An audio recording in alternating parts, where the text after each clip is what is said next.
get things started off. The most sensational, inspirational, celebrational, flagelational. This is called the Jinn and Tonic Show.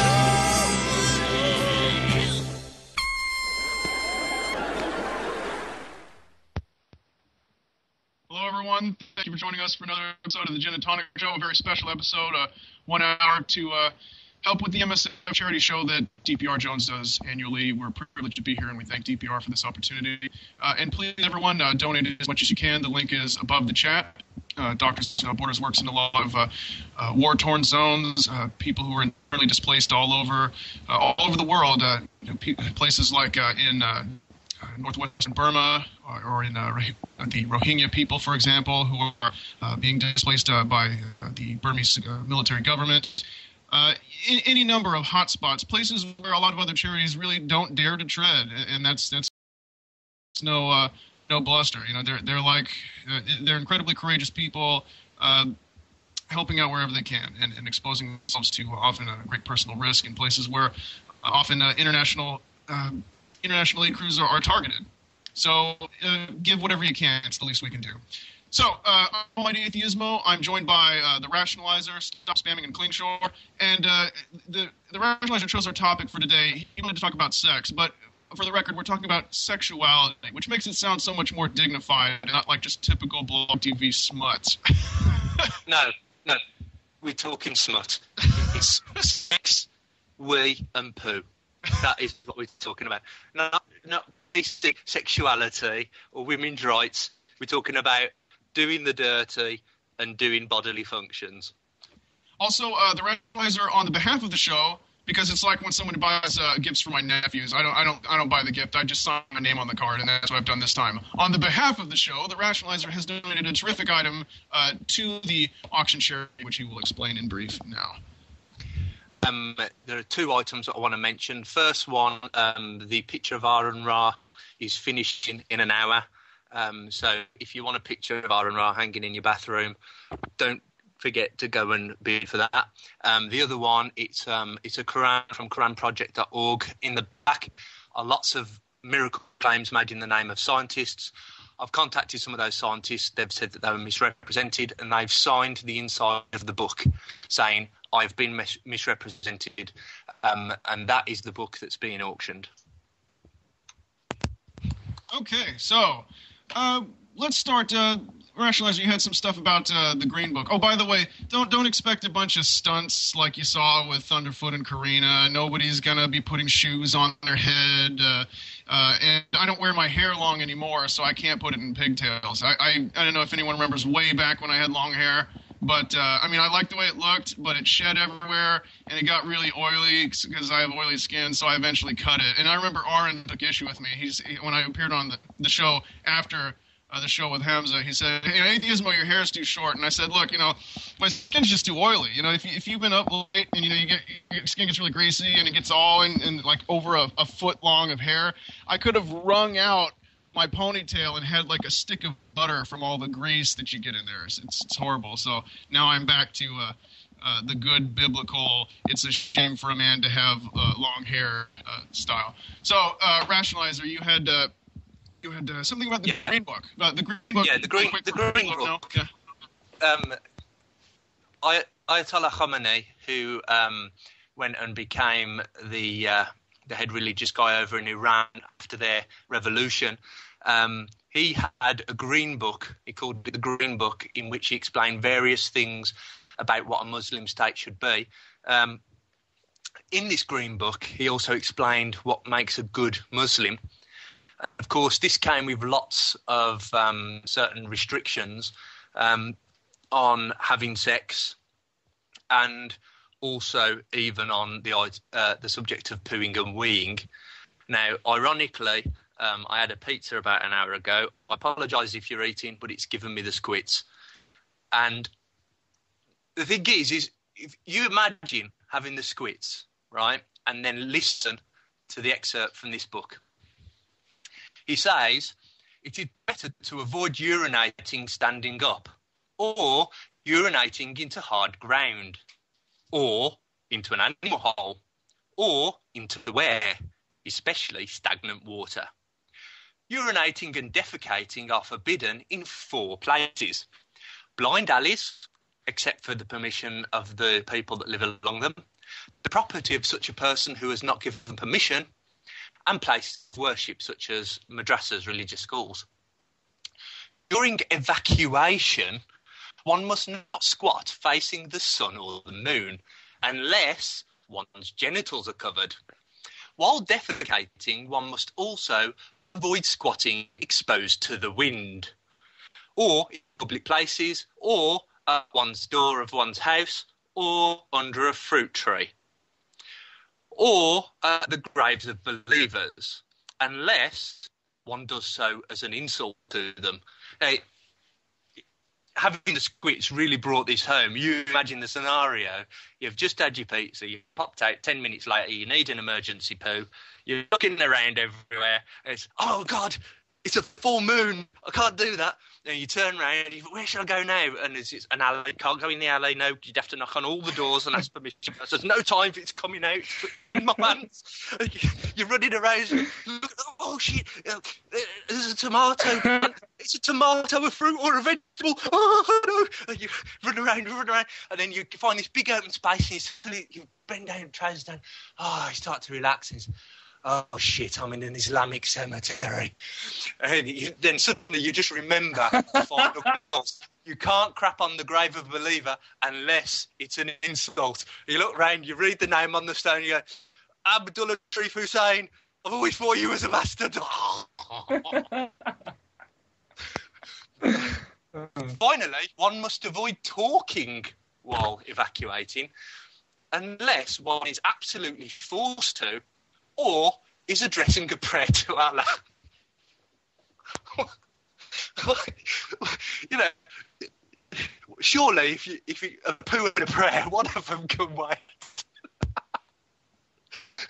I don't know, a lot of those seem like common sense rules. Don't piss in the wind, for example. I mean, I've heard that one. I mean, I thought the Green Book was supposed to be filled with all kinds of crazy stuff, but that's just common sense. Also, don't pee in an animal hole. That's humane. You know, imagine if you're a gopher or a mole or something and you're like, oh, stretch, get out of gopher bed, ready to go to gopher school, and you get up into just a mouthful of piss. No, I mean, it's they're part of creation as well. That's just inconsiderate. By the way, speaking of crazy books, tell people in brief about your crazy book that you're auctioning, because I kicked it over to you, and then I started. You did? Well, you may have had a daydream, but I said it, so I might have. Okay, cool. All right. Yeah, have we told people how they can call into the show? Yes. Also, if anyone would like to join for this sophisticated discussion, just Skype contact requests or a private message to the Jinn and Tonic Show on Skype, and don't call into the show. We will call you when ready to take calls. Any questions you have about Islam, Islamic lore, or Middle Eastern history, we'd be happy to answer to the best of our ability. Okay, so, by the way, you know, I'm sorry, were you done with the Green Book stuff? Is there more? I mean, I know that there's all kinds of hadiths and other traditions governing. No. The Green Book, is there more? You're only on for an hour. You know, this Hamidi guy, he was a bit messed up. I mean, you know, saying the people of Iran didn't actually read his book before they invited him back. No, I can't hog the whole show, so someone else can say something. Klingshaw, what did you have for us for show and tell? Oh, well, I can't think of a funny joke about a doctor and it hurts here, so I'm just going to say anal sex. Yeah, essentially, some of you may be aware of this bloke on YouTube called IQ Rasul, and he's written a little book as well. I'm not sure if he's a Christian. He's some kind of Arab ex-Muslim, and in his videos on anal sex in Islam, he insists that it's acceptable for a Muslim man to anally rape his wives. So I did a little bit of research on this, and what I found was that in Sunni Islam, according to... Oh, well, I suppose I better quickly explain. In Sunni Islam, there's two branches of Islam, mostly 85% are Sunni, 15% are Shia, and then there's a few other little branches. And in Sunni Islam, the scripture is you've got the Quran, which is the primary religious document, and then you've got the Hadith literature, which is the secondary scriptures of Islam. And let's see. In of the Hadith literature, there's 6 canonical Hadith collections. So, yeah. Anyway, and in one of these Hadith collections, there are numerous Hadiths about anal sex. Is it allowed or not? And yeah, I'm going to look for those Hadiths right now. Someone else say something whilst I quickly find these Hadiths. I think Stop Spamming's got a story about his sexual escapades, haven't you? No, Stop Spamming has an anecdote. People often ask us, why we got involved in this kind of discussion in the first place, and most of our stories are pretty boring because it was idle curiosity that drove us. But Stop Spamming, he became interested in studying Islam after a particular incident in, Kabul? Go for it, Stop. Well, it was not actually what started it off, but it is one of those episodes, yes, indeed. Yeah, and it was in Kabul, and it shows how a religion can be interpreted and how it consists only of rituals and superstition. Because I was in Kabul in a 5-star hotel, 5-meter-high walls, double solid metal entrance with checks under the car, in the car, over the car, with airport-style entrance with the whole tutti. And then one evening, I heard rockets and grenades and everything go off. And then, like a stupid idiot, I went downstairs to investigate because I thought, well, I'm in a safe place, so I can just go and check what is going on next door, never thinking that it might be right here at the hotel. Anyway, I came around the corner to reception when I heard guys running into the lobby screaming, Allahu Akbar, and then firing and shooting the guys. I mean, the one guy who had given me my key like maybe 10 minutes earlier, he was killed in that. And then they ran straight into the spa area and killing everybody on their way, killing everybody in the spa. And we found out later that they were Taliban. And the reason why they had actually done this is they had heard that in the spa area there were naked or topless Filipino girls giving the hotel guests massages, and that was, immoral according to the Taliban. So they didn't know anything. They had only heard rumors about this, and the rumors were sufficient for them to go in, kill everybody inside. One guy, they got entry. I mean, the double metal 5-meter high door was, it was huge. But they sent a guy there who blew himself up with I don't know how many kilos of explosives. And then when I walked out later, I was walking on human flesh. There was bits and pieces of human everywhere. So it was really, it was terrible. Anyway, this shows how much of a superstition there is. So it's crazy. Another example is, for example, I don't know if you people remember that in Egypt there was a recent fatwa issued regulating the amount of time a woman can be dead to make sex prohibitive. In other words, a man can have sex with his dead wife for a limited amount of time. Now, why was there a need for this ruling? This is superstition galore. And then one thing that clings to us, what I need to point out here, not everything here is compulsory within Islam and all groups. The situation, however, is that because the Quran is written in such a vague and ambiguous way, it requires interpretation. And then this, in turn, leads to the different versions and thus groups and cultures. So, yes, while we have the Sunnis and the Shias, we have subgroups within these. And the way Islam works is that a Muslim can't follow any text or instruction which is in opposition of or contradicting the primary text, the Quran. And then next come the hadiths for those Muslims who accept the text other than the Quran. So there's a lot of restriction and ritual associated with Islam, especially for juveniles who are beginning to exhibit hormone-driven behavior, such as exploring sexuality and the other sex. So what we have is pure nonsensical guidance, such as straighten your rows or Allah will alter your faces. Like giving you complementary plastic surgery if you don't stand straight, or the art of dealing with a fart. I mean, that's amazing. Unfortunately, it also leads to more restrictions regarding carnal pleasures. Like Pakistan has the highest incident of searching for bestiality on Google. Or we have rare occasions when the Quran itself regulates sex, like Muhammad slept with Mary, a Christian slave, without any ceremony, which caused uproar among his wives. And finally, this was settled by divine intervention in 66:4.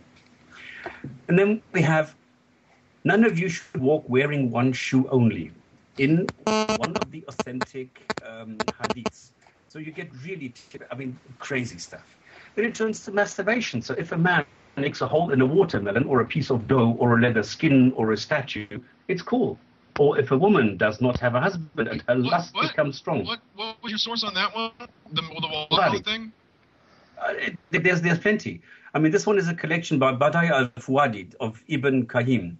And I've written down here that he collected all this in his book, and it says that if a man makes a hole in a watermelon, piece of dough or leather or skin, a woman does not have a husband and the lust becomes strong, then some of the scholars say it is permissible for the woman to take an akrandi, which is a piece of leather worked until it becomes shaped like a penis, and insert it in herself. She may also use a cucumber.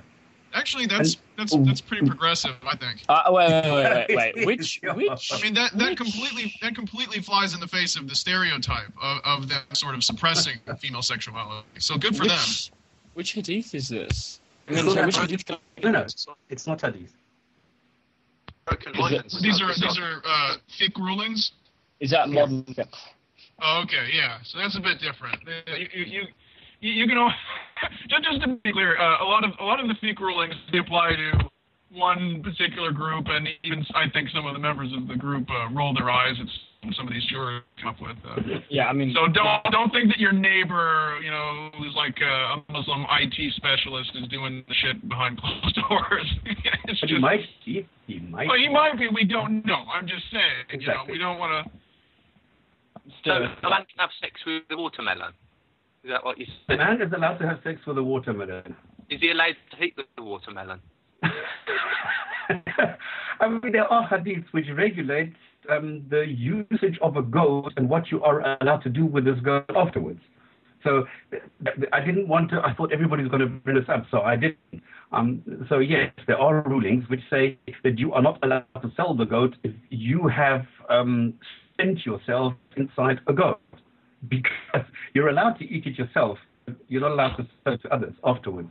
Can you imagine the awkward, like your neighbor is trying to buy it from you? He's like, come on, I could always use, you don't use that goat. I need, I have a goat milk farm. And he's like, look, Frank, I can't say this. Just drop it. Just drop it. He's like, come on, I'll pay twice what it's worth. It's fine. I appreciate it.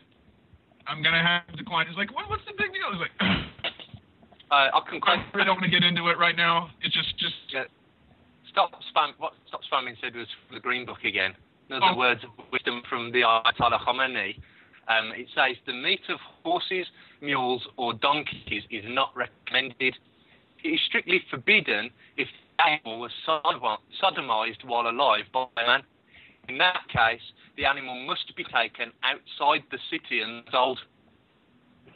And the lesson there is, don't buy horse meat from a man in the next village called Bob the Horsefucker.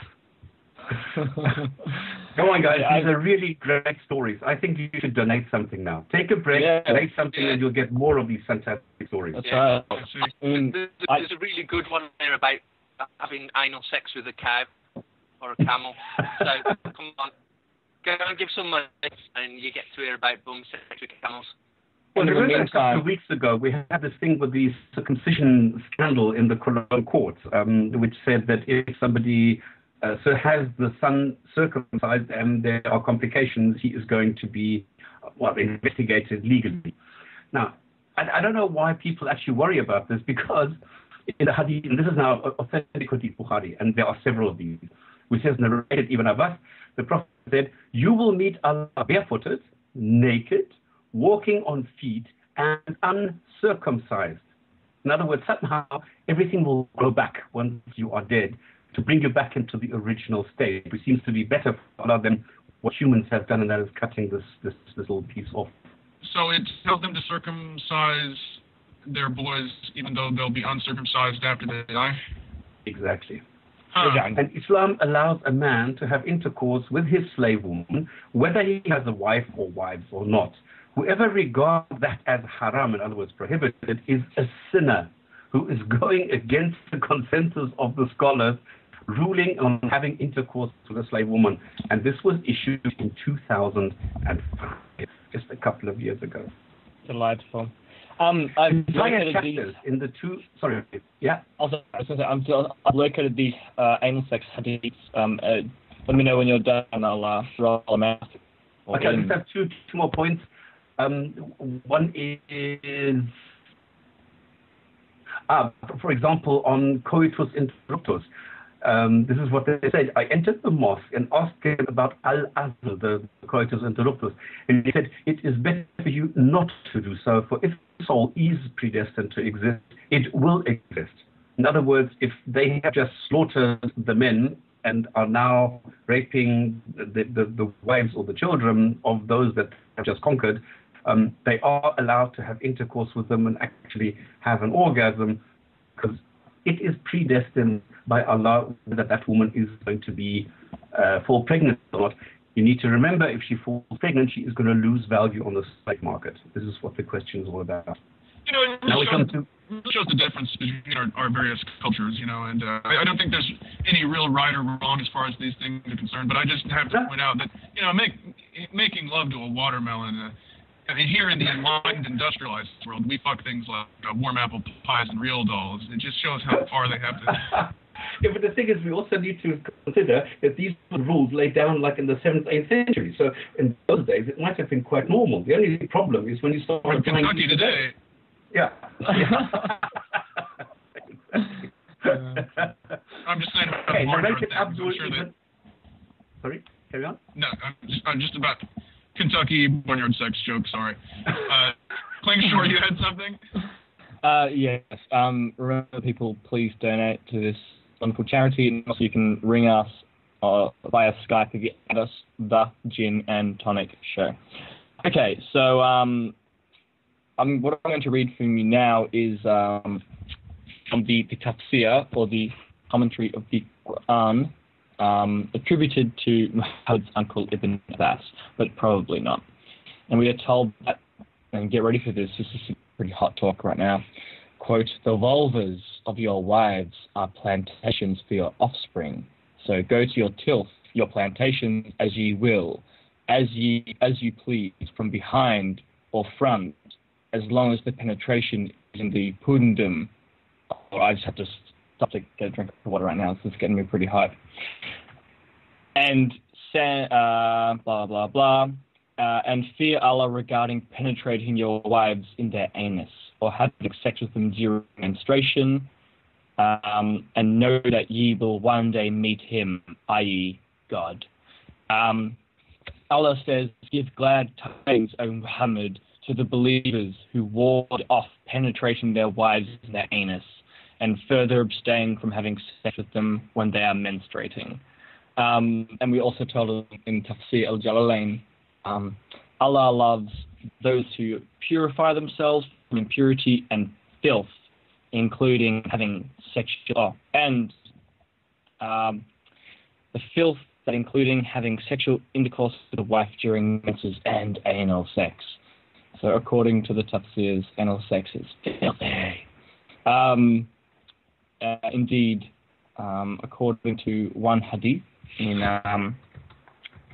let's see, in Sunan Ibn Majah, Sunan Abu Dawud, which is the third hadith collection, we are told that the Prophet, peace and blessings upon him, said, he who has intercourse with his wife through her anus is accursed. So anal sex is filthy, and you get cursed as well. Fantastic. But what do the Shia say? Well, according to the modern Ayatollah Sayyid Ali al-Husseini al-Sistani, the Grand Ayatollah of Iraq. So basically, this guy is the highest-ranking Shiite authority in Iraq. And he was asked the question, is anal intercourse permissible? And the Ayatollah replied, permission is bound to wife's agreement, but it is strongly undesirable. So there you go. You're actually allowed to have anal sex in Shia Islam. Okay, we have our first caller. We have Avishek, who is here to talk about counter-apologetics.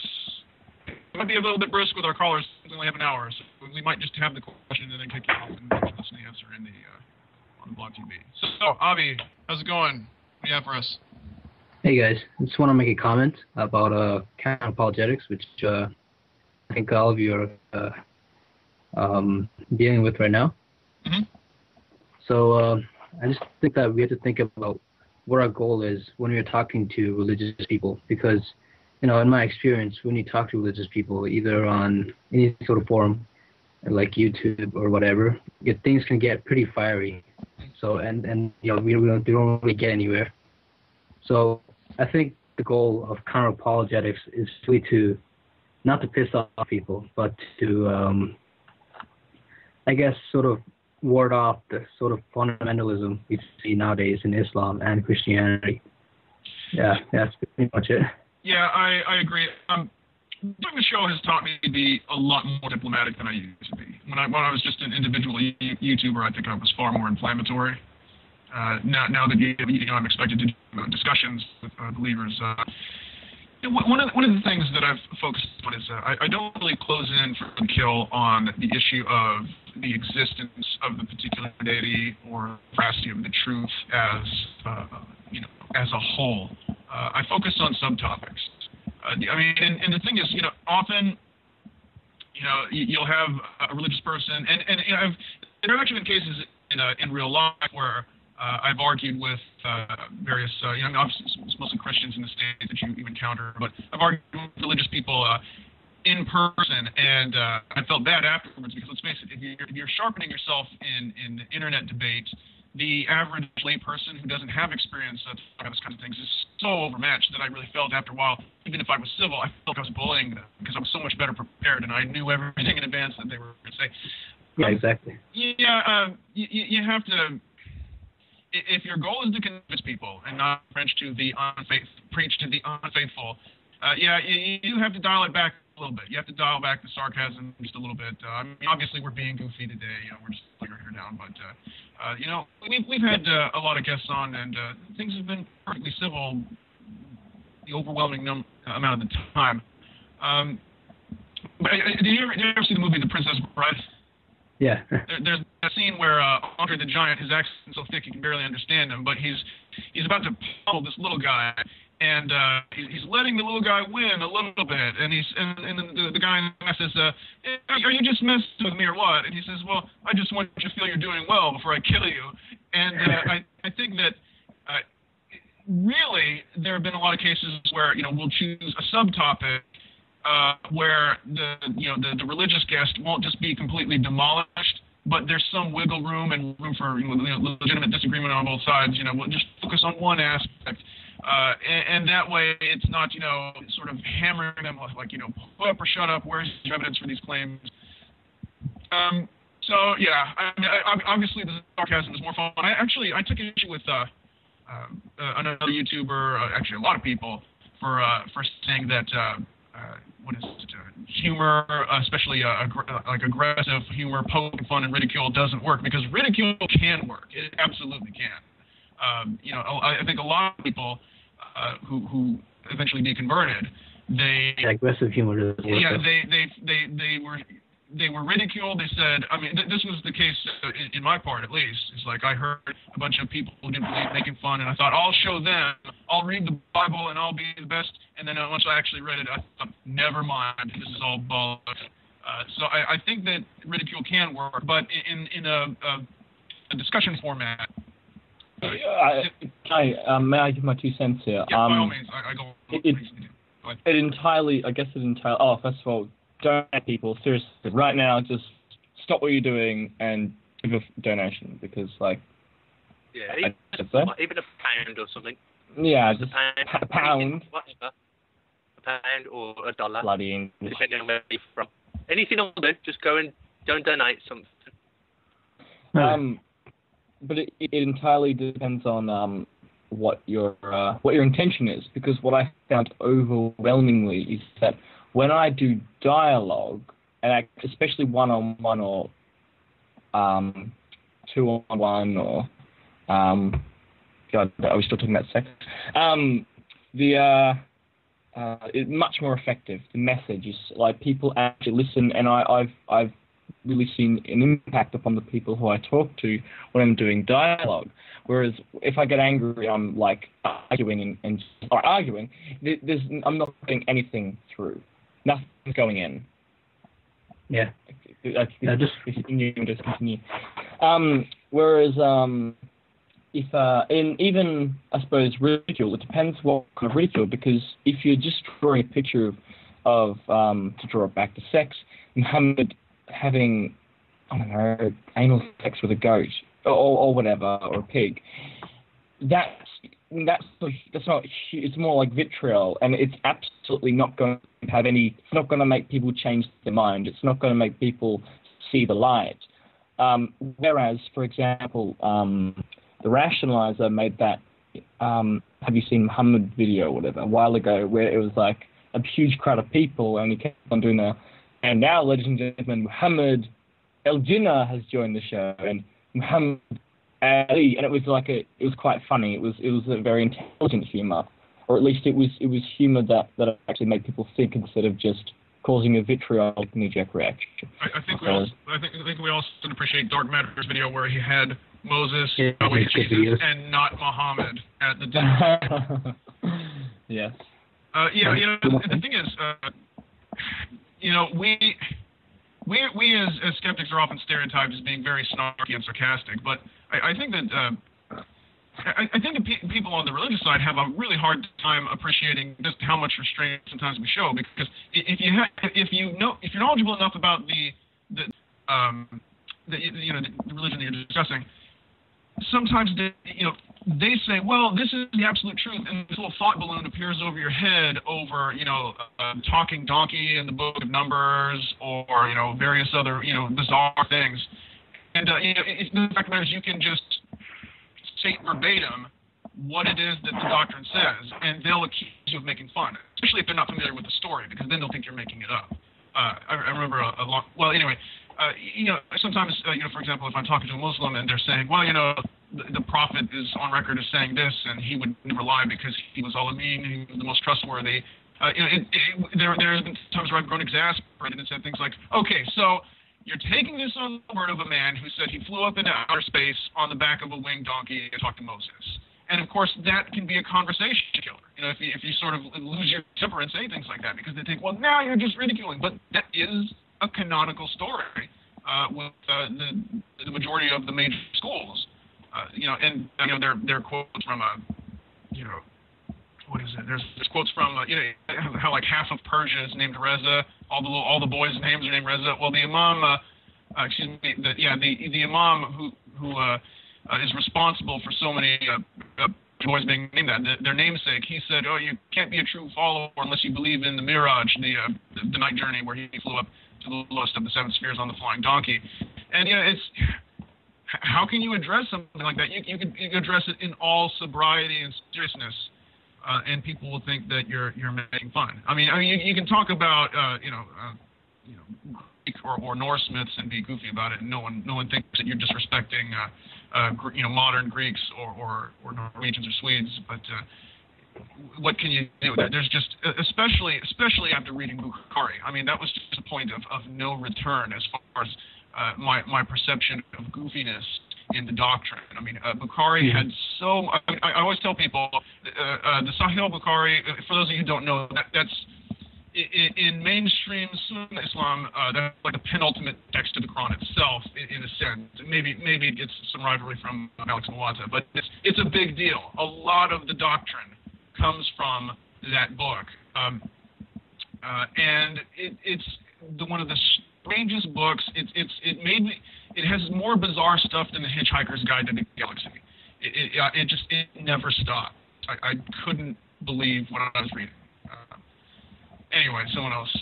Actually, we're going to let you go, Avi, and we're going, like I said, we're going to be taking guests a little bit briskly today, so we can from topic to topic. But thank you for calling. It's a good question. Take care. Right. Before you carry on, apart from saying, go and donate. There's the address: tinyurl.com/donate to MSF 2012. And you can go there, and there's various different donation links, and you can just give a few quid, whatever you can afford, and that'll be lovely, and then we'll all really look really good, that like we're really clever and that we've made your part with your money. Now, hopefully, some of you have done that, and as a consequence, as promised, I will now discuss sodomy with cows and camels. And if you haven't gone and donated, then I hope you feel bad, and may Allah and all his angels curse you until the morning, so you better pray that you don't die. If one commits an act of sodomy with a cow, a ewe, or a camel, their urine and their excrements become impure, and even their milk may no longer be consumed. The animal must then be killed as quickly as possible and burned, and the price of it paid to its owner by him who sodomized it. Now, you're a farmer, you're sitting down with your wife and your family, doing whatever it is you do. As a knock at the door, and there's your neighbour. All right, Bill, do you want to sell your camel? No, I don't sell my camel. Well, I had to tell our comment. He says that you've got to sell me your camel, because I'm afraid I've had my willy up its bum. How much do you want for it? Actually, non-believers aren't really very clean either. It says any man or woman who denies the existence of Allah or believes in his partner, the Christian Trinity, or else does not believe in his prophet Muhammad, is impure in the same way as our excrement, urine, dog, and wine. Wait, hold on. It just says if a human man has sex with a she-camel, is his urine also impure? Does it say? No, of the animal. It says their urine and their excrements become impure. Now, obviously, the camel, camel's urine is well known to have special healing properties. That's what I'm saying. Is if you have... I don't know why the camel's excrement would become impure, because surely it would be impure to start with. But he says become impure. So, I don't know what he had going for camel poo. I don't know what benefits he thought that had. Actually, there was I can't remember who Stop Spamming was saying of a ruling about having sex with dead people made recently. A quick argument run through from the Quran about having sex with girls that are too young to have their periods. In chapter 2, verse 2 to 8, when a Muslim man divorces his wife, there's a period called an iddat. During that time, she's not allowed to go out and mix with other people. She's got to stay in to make sure that she's not pregnant, so she can't get pregnant by someone else. And it's so that's 1 month of that, and an additional couple of months to in case they want to reconcile. So 2:2 to 8 says that the iddat for the divorce, the waiting period, is 3 menstrual cycles, and the woman should not consider what's in her womb. And 33:49, there's an exception. It says if you're wed a believing woman, but you don't have sex with her, then there's no iddat at all. As soon as you're divorced, it's immediate. And in chapter 65, verse number 4, it says that this is a result of some people coming up to Muhammad and saying, "Oh, Muhammad, there's some women that aren't covered by these rules." Well, which are this? Well, young girls don't have periods, so they can't wait for menstrual cycles. And post-menopausal women don't have periods, so they can't either. And Muhammad says, "Oh, hang on, the all-knowing Allah has told Gabriel to come and whisper the answer in my ear, even though he knew he was going to ask it." Incoming message from the big giant head. Yeah. Allah, who knows all, who knew his two verses previously weren't good enough, not only did he not give verses that were good enough, when challenged on it, Muhammad had to ask why he wasn't good enough. You'd have thought that, he'd have had Gabriel there ready. Oh, stop, no, I know what you're going to say. But anyway, in 65:4, it says, women who despair of menstrual cycles, that's postmenopausal, they must wait 3 months for their Iddah, along with those who have it not. So this means, because they don't have menstrual cycles, the young who don't have menstrual cycles, if you have had sex with them, they have to wait 3 months. Otherwise, there's no waiting period. Same with postmenopausal women. So if you look at the tafsirs, the commenters on the Quran, Ibn Kathir says it means the same for the young who have not reached the years of menstruation. Their Iddah waiting period is 3 months, like those in menopause. The Al-Jalains say, and also for those who have not yet menstruated because of their young age. Ibn al-Uthaymin says, if a woman is divorced before intercourse, then she does not have to observe Iddat. If he has had intercourse with her, then she has to observe the Iddat. If a woman does not menstruate because she is very young or past menopause, then her Iddat is 3 months. And then finally, Abu al-Mardudi, just a quick idea of who he is. He was a 20th century Islamic scholar. He was also a political figure in Pakistan.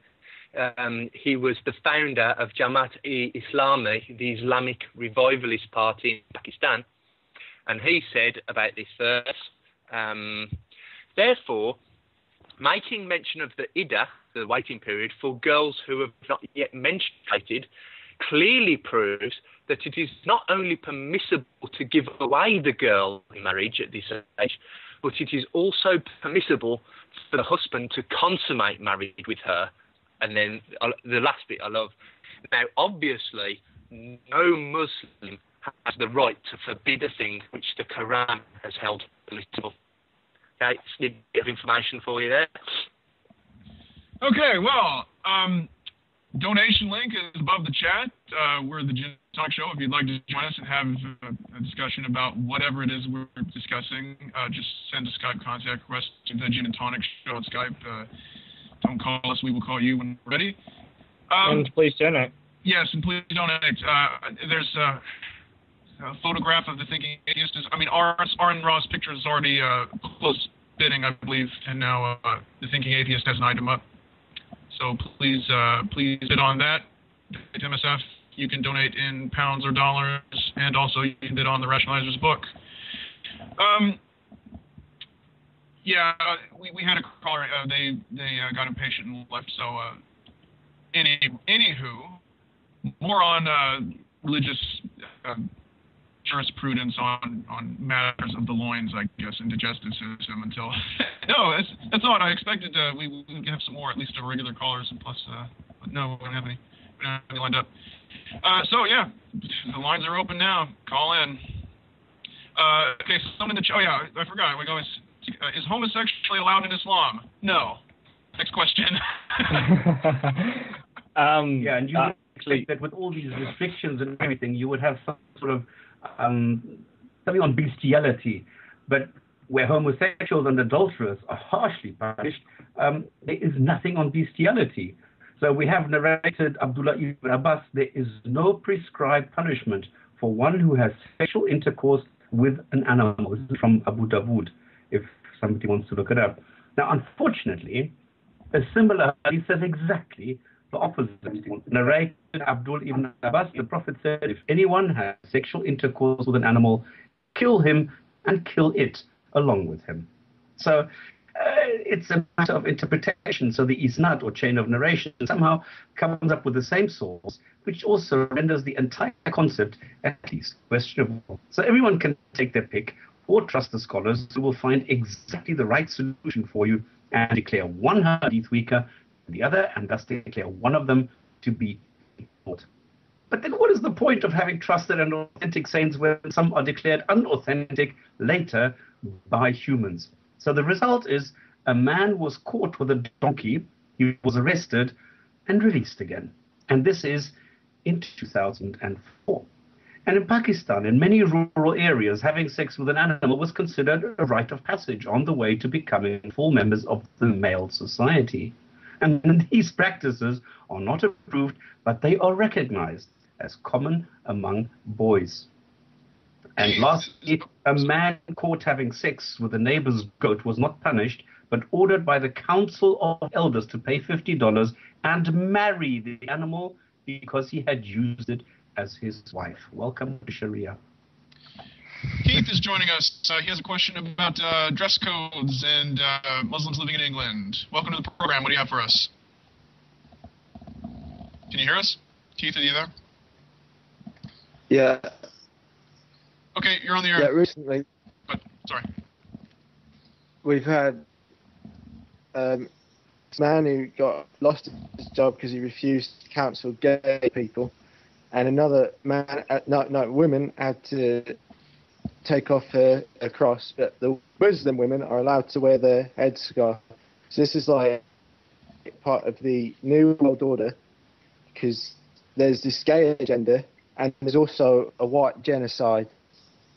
And Okay. first, Where is this? Real quick, what he said he refused to counsel them. What was his job?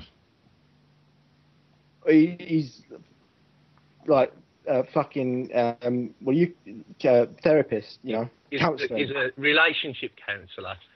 He said he will only counsel heterosexual couples. He won't counsel same-sex couples because it's against his beliefs in the Bible. But now, did he have a private practice and his career was ruined, or was it matter he was? No, he was a state employee. Oh, yeah, well. Of the state. So, goodbye, mate. Well, if it's anything Sorry. like the United States, he's free to open up a private practice and be as bigoted as he likes. So I don't see the problem. As far as you can't in the UK. In the UK, a bed and breakfast couple were prosecuted by a same-sex couple because they were told that they couldn't sleep in the same bed. So they couldn't stay there. And they said, no, we're not discriminating against them because they're the same gender. We're discriminating against them because they're not married. But either way, you're supposed to let unmarried people stay as well. And Keith, who I suspect is Oliver, if you think that there's a white genocide going on, mate, just look up the word genocide in the dictionary and stop being a dick. Well, I don't know. I personally support the white genocide because I would believe with anything you should go out on a high. And basically, white people have just despoiled the whole world. I mean, Industrial Revolution, Age of Colonialism. We've been there, done that, got the T-shirt. We've had a good run. Go out with a bang, I say. But that's just isn't the white genocide happening because we're all having sex with non-white people? That's a fantastic way to go out. I think. There you go. And the problem is, Things could be worse in that category. Okay, Keith. Well, thank you for your input. Take care. I'd just like to quickly read some stuff regarding homosexuality. I mean, of course, the fiqh variously offers the death penalty and or torture, i.e. lashing, as punishments for it. But just looking at the actual hadith literature, the scripture says, I mean, the Quran describes homosexuality as an unnatural abomination in many places, but and it does seem to offer some kind of indication that there should be a physical punishment, but it isn't very clear because the miraculously clear Quran is actually quite unclear. But in the hadiths, we find a number of statements from, for example, Sunan, Abu Dawud, and Jami, At-Tirmidhi, various canonical hadith collections, in which we are told that there is nothing that Muhammad feared more than homosexuality, which he called the practices of the people of Lot from the Bible.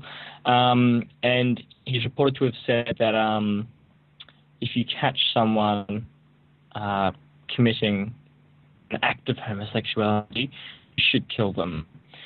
And it is recorded that Muhammad's political successor, Abu Bakr, who took over the Islamo-Arab state after Muhammad's death, condemned a homosexual to be buried beneath the debris of a wall. So basically, he had a wall collapsed on a gay person for being gay, as punishment for being gay. That's how he killed him.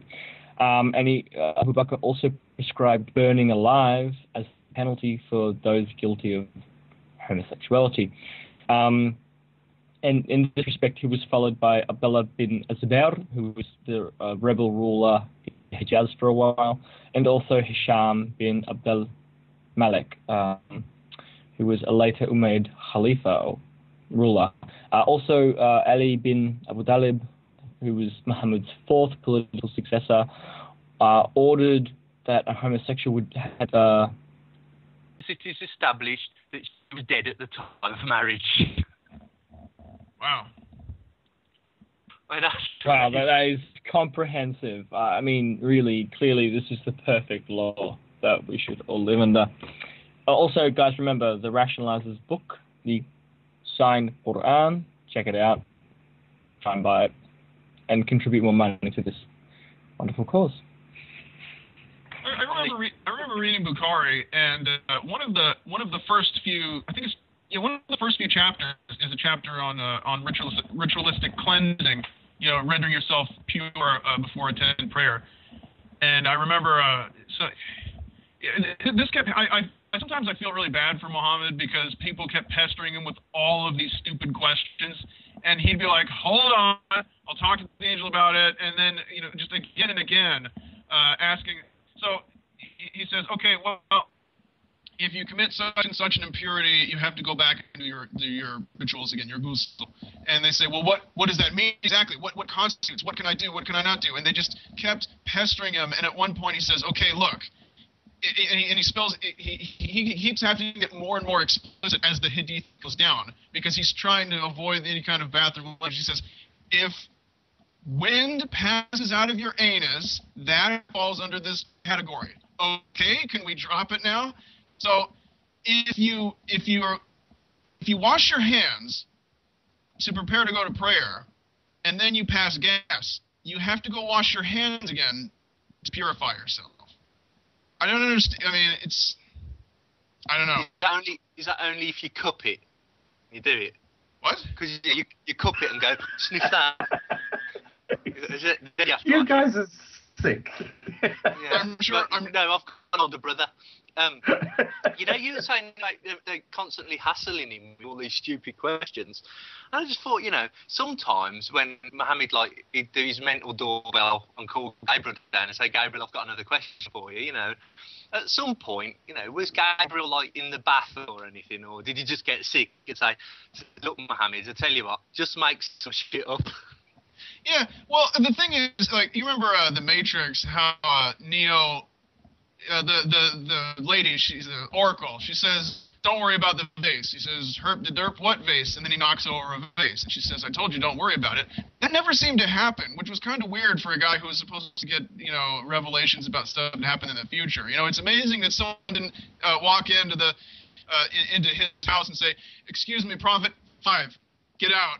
It's like, "Excuse me, Blessed Prophet, it's under you left your car keys under your couch. Now get out. Just answer everyone's questions before." I mean, not exactly like that, but you know what I'm getting at. It's like why did? But of course, anyone who studied this knows that it's always suspiciously after the fact. I think the most notorious was he fights against Khalid ibn al-Walid, who is this famous, brilliant general who would later join forces with him. And he gets injured. He has to actually. His army is so thoroughly destroyed and routed that he has to hide amongst the corpses in order to survive as they're scavenging. So afterward, I can just imagine him holding. I've done this on the show. He's holding his side, from a sword wound, limping along, and the angel Gabriel comes, and this is in the Quran. It says, "Hey, Muhammad, I just got here. I got to tell you, you're gonna lose the Battle of Uhud." And he's like, "Where the fuck were you? Where were you before the battle?" And he's like, "I'm sorry, I got here as fast as I could." I mean, it's always these revelations after the fact. To an outsider, it seems so obvious, but... Oh no, you see, that's where you're completely wrong, because you see, in the Hadith, Muhammad said that at some point, somewhere, What? I don't know, that Muslims would conquer Constantinople. And they did. Yeah. I mean, I think a lot of... It's not even... It's now the fact that Muslims deliberately made an effort to try and conquer Constantinople repeatedly for like 1,000 years because Muhammad had said that they would conquer Constantinople has nothing to do with the fact that Muhammad was able to magically predict. I mean, at the time, a lot of people would have been skeptical about that. I mean, I know people will say that the Byzantium and Persia were weakened by fighting each other, but it still was a hell of a conquest. I mean, the same territory would get conquered later by the Turks and the Mongols, but you know what I mean. At the time, the Arabs really were the dark horse candidate for control of the Fertile Crescent. Should we wrap up now? I'm sorry? We've got well, tell people where to go if they want stories like these and more. Oh, yeah. We're the Jinn and Tonic Show. We show like not exactly like this. Usually we talk about more serious things. But we're on every other Saturday. 9 p.m. British summertime. And then when British summertime is over, we go back to GMT. Basically, you can find us on facebook.com/The Jinn and Tonic Show or youtube.com/The Jinn and Tonic Show. Yeah, and you know, we /user/The Jinn and Tonic Show. No, it actually doesn't make a difference. We were being a bit silly this time. We do talk about serious stuff.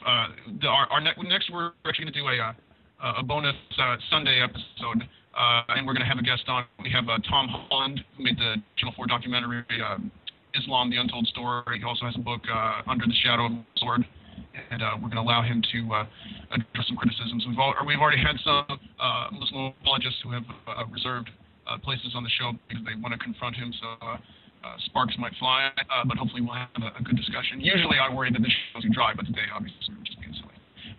Anyway, it was our privilege. Our time is up. Who is up next? Does anyone know? Remember, people, please donate. And please, Oh, all right. Awesome. Cool.